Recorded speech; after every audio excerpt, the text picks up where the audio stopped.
بسم اللہ الرحمن الرحیم۔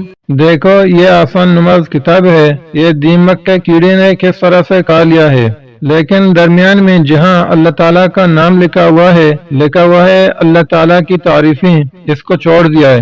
اسی طرح کا ایک واقعہ رسول اللہ صلی اللہ علیہ وسلم کے دور میں بھی پیش آیا، جب قریش نے رسول اللہ صلی اللہ علیہ وسلم، اہل بنی ہاشم اور مسلمانوں کے ساتھ مکمل بائیکاٹ کا معاہدہ کیا۔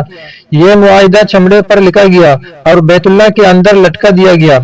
اس میں لکھا تھا، ان سے شادی نہیں کی جائے گی، ان کے ساتھ خرید و فروخت نہیں ہوگی، ان سے میل جول نہیں رکھا جائے گا۔ مسلمان شعب ابی طالب یعنی پہاڑ کے ایک گھاٹی میں قید کی طرح رہنے پر مجبور ہو گئے اور سخت بھوک و پیاس برداشت کی۔